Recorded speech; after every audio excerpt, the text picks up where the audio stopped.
OMG, this is so exciting. I'm going to get to read to you from Culting of America, which is now available for pre-sale up there, or pinned here if you're watching this not on TikTok. And for some reason, it's not letting me flip my screen right now, but you can basically see how cool the cover is. This is The Culting of America, What Makes a Cult and Why We Love Them, by Daniela Mestenek-Young and Amy Reed. For our daughters. Prologue.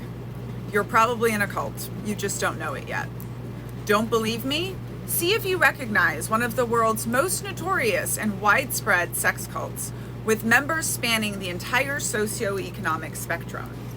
Followers flocked to a charismatic leader. He radically changed American culture and maybe even the world.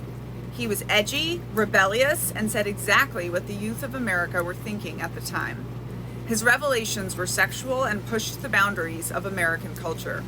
Men worshipped him with their money, women with their bodies. Survivors of his cult, a few of them teenagers when they joined, initially arrived with bright eyes and visions of grandeur. Little by little, they began to feel trapped, caught in a world they hadn't signed up for, filled with high commune walls, isolation, and constant surveillance.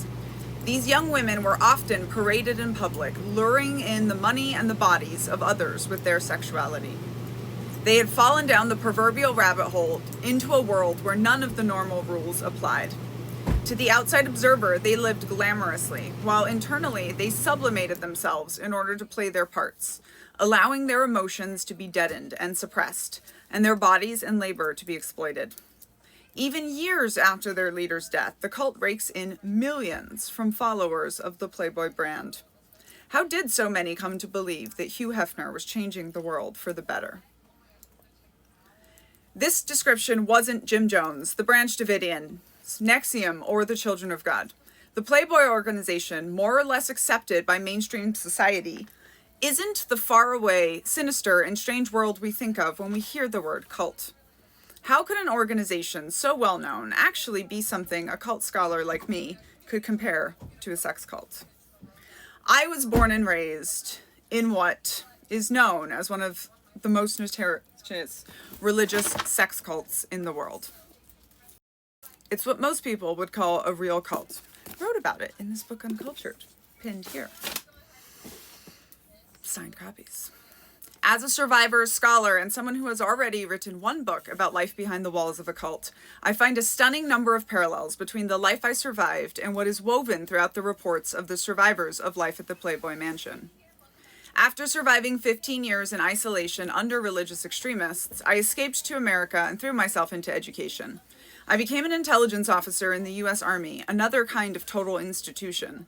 Later, I studied terrorists for my job, then earned my master's in organizational psychology at Harvard during the pandemic, just as the world slipped into its own strange cult-like isolation. Across all these worlds, I saw some of the same patterns repeat: the pull toward group control, the high cost of leaving, and the sacred assumptions that keep members tethered.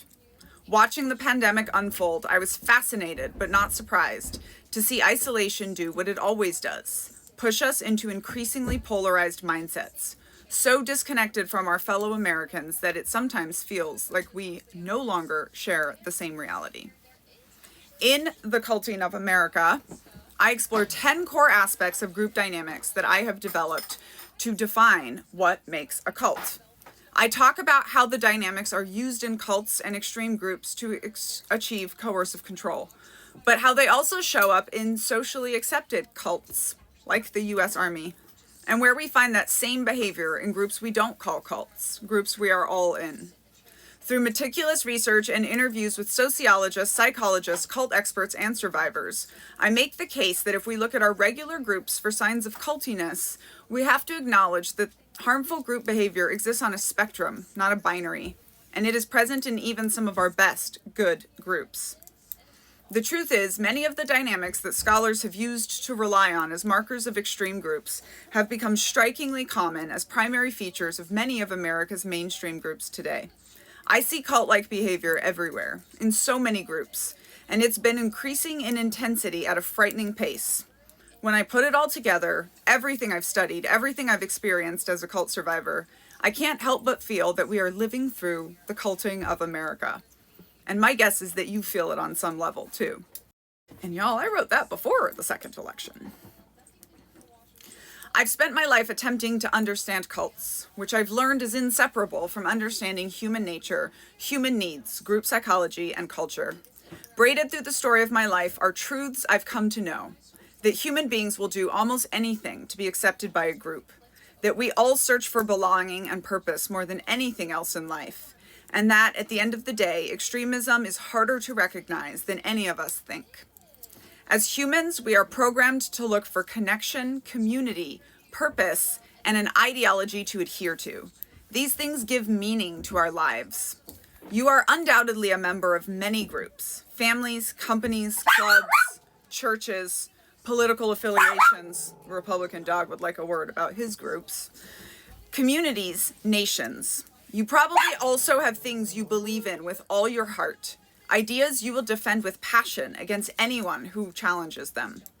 But what if the very things that make you feel safe are also the ones trapping you the most? When does conviction turn into an us versus them mentality? When does loyalty turn into loss of autonomy? This book will attempt to answer these questions and more, and ultimately leave you with the biggest question of all: what cults am I in? Check out the packages. I'm so excited to share this book with you all. January 20th. There's also a deconstruction workbook, Unculture Yourself, that I have written that goes along with it, because at the end of the day, I'm not here trying to help make the groups better. I'm here trying to help individuals understand groups that have hurt them in the past, groups that are hurting them now, and groups that might try to hurt them in the future. I'm Daniela, scholar of cults, extreme groups, and extremely bad leadership. So excited for Culting Up America. Oh, and I'm making a sleeve for my awesome sunset jacket that someone hath commissioned.